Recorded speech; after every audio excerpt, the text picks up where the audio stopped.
আগামী রবিবার বছরের সর্বশেষ পূর্ণিমার দিন এই ফলটি যদি কোথাও দেখতে পান তাহলে অবশ্যই বাড়িতে নিয়ে আসুন। বন্ধুরা, এই বছর মার্গশীর্ষ পূর্ণিমা হচ্ছে বাংলার 29শে অগ্রহায়ণ 1431, ইংরেজির 15ই ডিসেম্বর 2024 রবিবার দিন। পূর্ণিমা তিথি শুরু হচ্ছে শনিবার অর্থাৎ 14ই ডিসেম্বর বিকেল 4:15 থেকে এবং পূর্ণিমা থাকবে 15ই ডিসেম্বর দুপুর 2:36 পর্যন্ত। তাই বন্ধুরা, এই দিন পারলে আপনারা এই জিনিসটি অবশ্যই কিনে আনুন এবং এই মহাদিনে মহাযোগে আপনার সামান্য এই ফলটি যদি কোথাও পান তাহলে অবশ্যই বাড়িতে নিয়ে আসুন। এই মহাযোগে যারা এই ফল পায় তাদের বাড়িতে ভগবান বিষ্ণু এবং মা লক্ষ্মীর কৃপা সারা বছর ধরে বিরাজ করে। তাই আমার সকল বন্ধুদের কাছে একটাই অনুরোধ করব যে আজকের এই ভিডিওটি একদমই স্কিপ না করে সম্পূর্ণ দেখবেন এবং দেখার পর যদি ভালো লাগে তাহলে অবশ্যই ভিডিওটিতে লাইক করবেন এবং কমেন্টসে লিখবেন জয় মা লক্ষ্মীর জয় এবং বন্ধুরা ভিডিওটি শেয়ার করে দেবেন আপনাদের নিকট আত্মীয় স্বজন এবং বন্ধু বান্ধবদের সাথে। নমস্কার বন্ধুরা, ভক্তিমূলক কথা চ্যানেলে জানাই আপনাদের সকলকে স্বাগত। বন্ধুরা, আশা করছি ঈশ্বরের আশীর্বাদে আপনারা প্রত্যেকেই ভালো আছেন এবং সুস্থই আছেন। চলুন বন্ধুরা, সবার প্রথমেই জানিয়ে দিই এই দিন আপনারা কোন কোন কাজগুলি ভুলেও করবেন না। প্রথমত বন্ধুরা, এই দিনে আপনারা সকাল সকাল ঘুম থেকে ওঠার চেষ্টা করবেন এবং সকালে ঘুম থেকে উঠেই আপনারা কোনো নদীতে গিয়ে যদি স্নান করতে পারেন তাহলে তো খুবই ভালো, কারণ এই দিন নদীতে স্নান করতে বহু দেবী দেবতার আগমন হয়, যার ফলে সেই জল স্পর্শ করাতেই মানুষের দুর্ভাগ্যের নাশ হয়ে যায় এবং এই দিনে বন্ধুরা বহু দেবদেবী আমাদের বাড়িতে আগমন করে আমাদের আশীর্বাদ দিয়ে যান। তাই এই দিন অবশ্যই আপনারা সকাল সকাল ঘুম থেকে উঠে ভগবানের নাম কীর্তন অবশ্যই করবেন।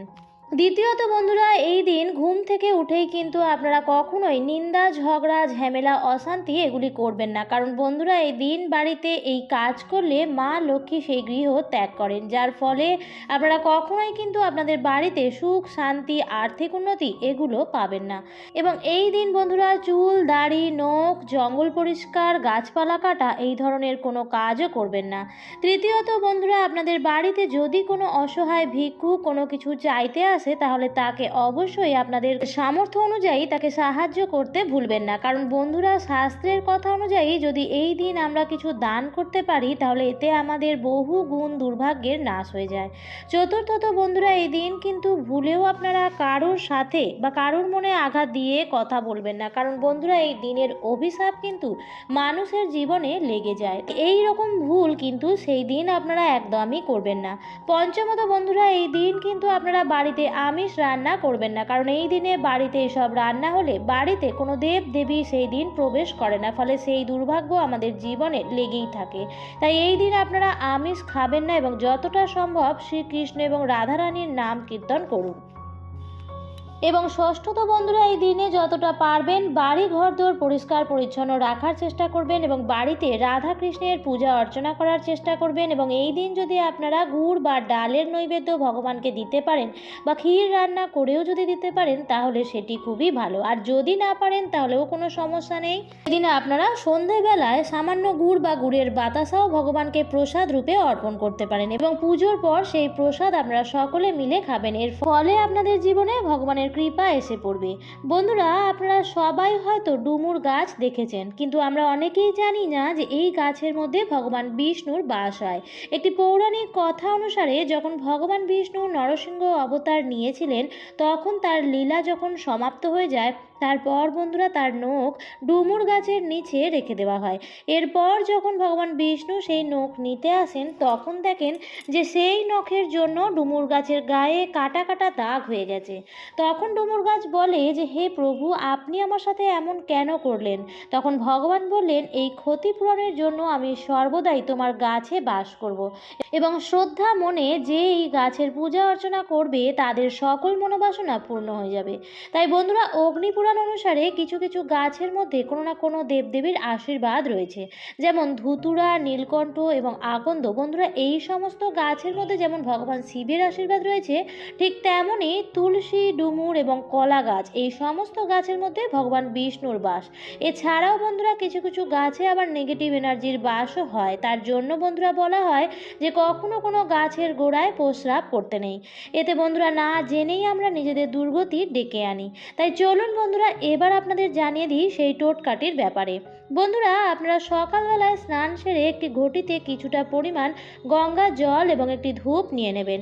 এরপর বন্ধুরা আপনারা সেই গঙ্গা জল ডুমুর গাছের গোড়ায় ঢেলে দেবেন। এরপর আপনারা এই মন্ত্রটি 3 বার বলবেন, আর সেই মন্ত্রটি হলো ওম নমো ভগবতে বাসুদেবায় নমঃ। এরপর বন্ধুরা আপনারা সেই ধূপ দিয়ে ভগবান বিষ্ণুকে স্মরণ করে সেই গাছটির পূজা অর্চনা করবেন এবং হাত জোড় করে আপনার যে সমস্যা রয়েছে তা ভগবানকে জানাবেন এবং ভগবান বিষ্ণুর কাছ থেকে সেই গাছের 3টি ডুমুর উপহার হিসেবে চেয়ে নেবেন।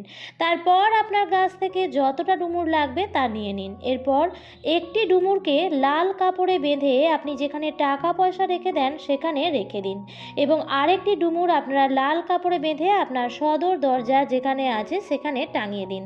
আর একটি ডুমুর আপনারা শোয়ার বালিশের মধ্যে রেখে দিন। কিন্তু বন্ধুরা এই বালিশের মধ্যে যেন অন্য আর কেউ না ঘুমায়। যদি বন্ধুরা আপনারা এইভাবে 7 দিন ঘুমাতে পারেন, তো বন্ধুরা আপনারা নিজেরাই দেখবেন যে আপনাদের ভাগ্য কেমন সৌভাগ্যে পরিণত হচ্ছে। কিন্তু বন্ধুরা আপনারা যদি পারেন তো সেই দিন নিরামিষ আহার গ্রহণ করে এই কাজটি করবেন আর স্নান করে তবেই এই গাছটির কাছে যাবেন। বন্ধুরা এর সাথে সাথে আরেকটি উপায়ও আপনারা করুন এবং এর জন্য অন্য একটি ফলও জোগাড় করে নিতে হবে। আপনারা যদি কর্মজীবী বা ব্যবসায়ী হয়ে থাকেন তাহলে অঢেল সম্পদ পেতে এই দিন সংগ্রহ করুন একটি কলা। তবে বন্ধুরা কলাটি জোড়া কলা হতে হবে। এই কলাটি কোনো সাধারণ কলা নয়। এই কলাটি যদি খুঁজে পেয়ে যান বন্ধুরা তাহলে জানবেন আপনি অত্যন্ত ভাগ্যবান। এই জোড়া কলাটির মধ্যে একটি কলার উপর সিঁদুর দিয়ে স্বস্তিক চিহ্ন তৈরি করুন। অন্য আরেকটি কলার উপর আপনি নিজের নাম লিখুন এবং ভগবান বিষ্ণুর চরণের কাছে এই কলাটি রেখে দিন। এরপর বাড়ির ঠাকুর ঘরে একটি প্রদীপ জ্বালিয়ে দিন এবং সেই প্রদীপে 2টি লবঙ্গ রেখে দিন। দেখবেন লবঙ্গগুলো যেন প্রদীপে এমনভাবে থাকে যাতে লবঙ্গগুলো পুড়ে না যায়, ঘি বা তেলে যেন ডুবে থাকে। এরপর ভগবান বিষ্ণুকে প্রসন্ন করার জন্য ওম নমো ভগবতে বাসুদেবায় নমঃ এই মন্ত্রটি 108 বার জপ করুন। এরপর আপনার মনের যা ইচ্ছা তা ভগবানের কাছে